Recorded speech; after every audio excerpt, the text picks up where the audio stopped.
Queen Sarilith of the Luminari Empire had not wept in 300 cycles. Her people considered tears a sacred expression of the soul, something reserved only for moments of profound loss or overwhelming joy. In her long reign, she had witnessed the deaths of loved ones, celebrated countless victories, and endured the weight of ruling 14 star systems with stoic grace.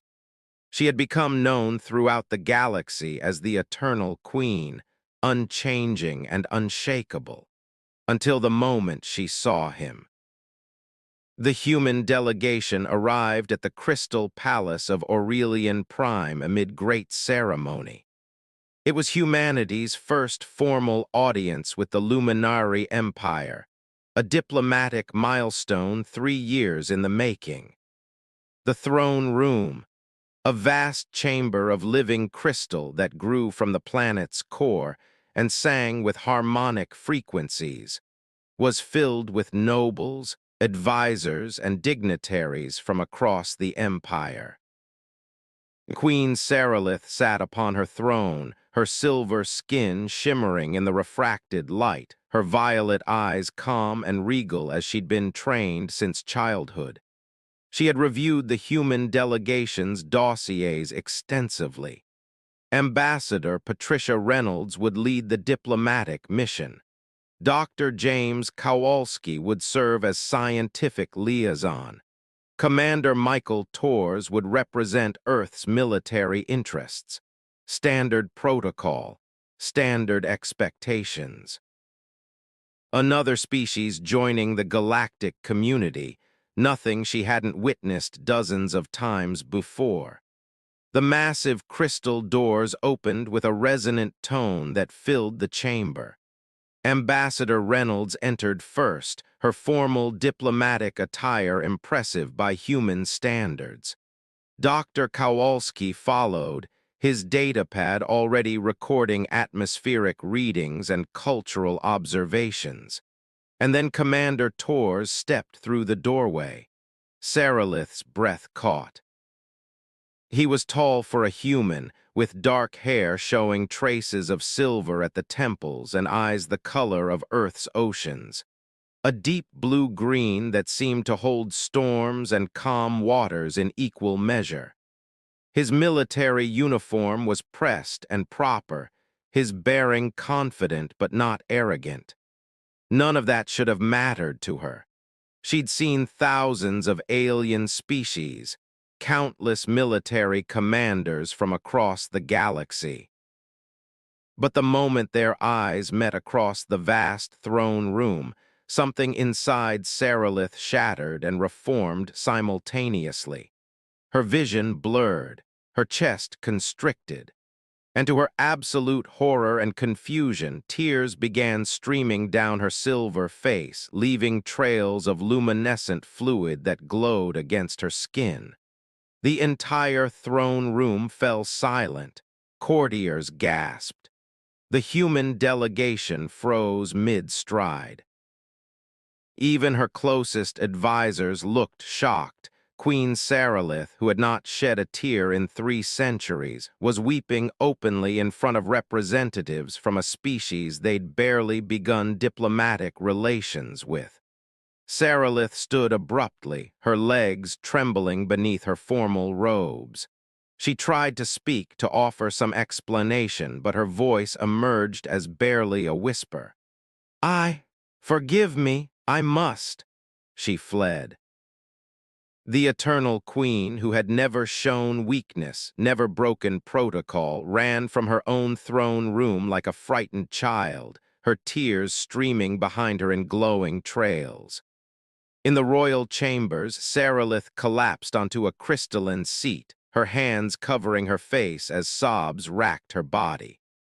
Her handmaiden, Lissa, burst through the door moments later, her own silver skin flickering with concern. "My queen, what happened? Are you injured?" "Did the humans?" "I don't know," Sarilith gasped between sobs. "I looked at him, the commander, and Lissa, what's wrong with me? Why can't I stop crying?" Lissa knelt beside her queen, violet eyes wide with a mixture of concern and something else, something that looked almost like recognition. "My queen, when you looked at him, what did you feel?" "Everything," Sarilith whispered. "Loss and joy simultaneously, recognition of something I'd never seen before, like my soul split open and I saw." As she trailed off, unable to articulate the impossible sensation. It was as if I'd been waiting 300 cycles for that exact moment, but I didn't know I was waiting until it arrived. Lissa's hands trembled slightly as she reached into her robes and withdrew an ancient text, one of the sacred volumes kept by the royal handmaidens. "My queen, there is something you must know, something the royal family has kept secret for over 2,000 cycles." "What are you talking about?" "The reason your mother wept when she first saw your father. The reason your grandmother collapsed in tears during a diplomatic ceremony with the Velkari ambassador. The reason every queen in your direct lineage has experienced unexplained emotional episodes that were quickly covered up and forgotten." Lissa opened the ancient text to a marked page. "My queen, you need to understand what you are, what your bloodline is." Sarilith stared at the text, written in old Luminari script that few could still read. But she had been taught the ancient language as part of her royal education. The words swam before her tear-blurred vision. "The soul-bound are those born with the gift of recognition, the ability to perceive their perfect complement across all existence. When a soul bound gazes upon their resonant match, the soul itself responds with tears of acknowledgement, for it has found that which it did not know it was missing." "This is mythology," Sarilith said weakly. "Children's tales, soul bonds aren't real." "They're extremely rare," Lissa corrected gently. "So rare that most Luminari live their entire lives without experiencing one. But your bloodline, my queen, carries the soul-bound trait strongly. You were born with the capacity for recognition, and today you met your resonant match." "That's impossible. He's human. We're barely compatible biologically." "Our species have nothing in common. Soul resonance transcends biology," Lissa read from the text.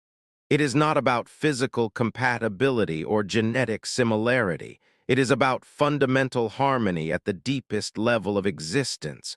Two beings whose souls complete each other in ways that cannot be measured or explained."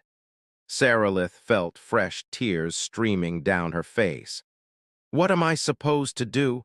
I'm the queen of the Luminari Empire. I can't just. I don't even know him. He probably thinks I'm insane." "Actually," a male voice spoke from the doorway, "I think something impossible just happened, and I'd very much like to understand it." Both Sarilith and Lissa spun to find Commander Michael Tors standing in the entrance to the royal chambers, flanked by two very nervous-looking Luminari guards who were clearly uncertain whether they should have stopped him. "Commander Tors," Sarilith tried to compose herself, wiping at her tears with shaking hands. "I apologize for my behavior in the throne room. It was unprecedented and inappropriate." "Please don't apologize," Michael said, his voice gentle despite the formal setting. He looked at the guards. "Could we have a moment of privacy? I promise I'm not here to harm your queen." The guards looked to Sarilith, who nodded weakly. They withdrew, Lissa following reluctantly after placing the ancient text on a nearby table. Michael approached slowly, his ocean-colored eyes never leaving Sarilith's face. "Your Majesty, I need to tell you something, and you're either going to think I'm insane or you're going to understand exactly what I'm about to say." "Tell me," Sarilith whispered. "When I walked into that throne room, I saw you sitting on that crystal throne and my entire world stopped." Michael's voice was steady but carried an undercurrent of wonder and confusion. I've been a soldier for 20 years. I've seen combat, lost friends, faced situations that should have broken me. I don't cry. I haven't cried since my daughter was born 15 years ago. He paused, and Sarilith saw his eyes were glistening. But the moment I looked at you, tears just started falling.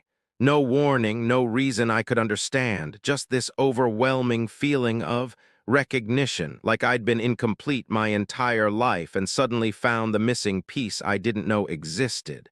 Sarilith's breath caught. You felt it too. I don't know what it is, Michael admitted. But yes. My medical officer thinks I'm having some kind of neurological reaction to your planet's atmosphere. Ambassador Reynolds is concerned I'm experiencing diplomatic stress. But I know what I felt, and I know it had nothing to do with atmosphere or stress. Sarilith rose from her seat, moving closer to him. Standing, she was slightly taller. Luminari were generally taller than humans, but somehow the height difference felt insignificant. In Luminari tradition, there's a concept called soul binding. It's extremely rare, considered more legend than reality by most, but it describes exactly what we both just experienced. Soul binding, Michael repeated. That sounds significant. It means, Sarilith explained, her tears still falling but her voice growing stronger, that two beings are fundamentally connected at the deepest level of existence, that their souls recognize each other as perfect complements. In all of Luminari history, documented cases of true soul binding number less than 100, and never, not once, between species as different as ours. Michael was quiet for a long moment, processing this information. So what does it mean? What happens now? I don't know, Sarilith admitted. The ancient texts speak of soul-bound pairs experiencing intense emotional connections, shared dreams, and an almost painful sense of incompleteness when separated. But they also warn that the bond can be overwhelming, consuming, and dangerous if not properly understood and accepted. Your Majesty, Sira, she interrupted. If what's happening to us is real, if this bond is genuine, then I think we can dispense with formal titles when we're alone. Sira, Michael said, testing her name. Hearing him speak, it sent a shiver through her entire body. I'm married, or I was. My wife died 4 years ago in a transport accident. I have a teenage daughter back on Earth who's probably wondering why her father is on a diplomatic mission instead of helping her with college applications. I've ruled an empire for 300 cycles, Sarilith replied. I've never taken a consort because no one ever felt right. I've dedicated my entire existence to my people, to duty, to responsibility.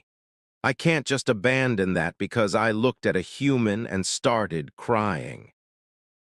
They stood facing each other, both acknowledging the impossibility of their situation while simultaneously feeling the undeniable pull between them. So what do we do? Michael asked finally. We find out the truth, Sarilith decided. We research this bond, we understand it, and we decide together what it means and whether we act on it or suppress it. Over the next 2 weeks, Sarilith and Michael met in secret, accompanied only by Lissa and Dr. Kowalski, the only two people they trusted with knowledge of what was happening. They studied the ancient texts together. They submitted to medical scans that showed unexplained synchronization in their neural patterns despite the biological differences between their species. They talked about their lives, their losses, their hopes and fears. Sarilith learned that Michael had been a widower raising his daughter alone while maintaining his military career, a balancing act that left him perpetually feeling like he was failing at both.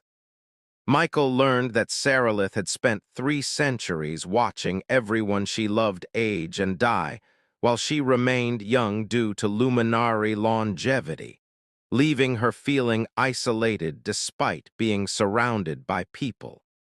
They discovered they both loved music, though their species' musical traditions were vastly different. They found they shared similar philosophies about leadership. That power meant responsibility to those you led, not privilege over them.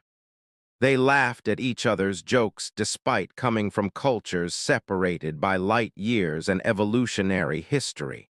And they fell in love, not because of the soul bond, though its presence was undeniable, but because when they looked past the impossibility of their situation, they found two people who understood each other in ways that transcended species or circumstance.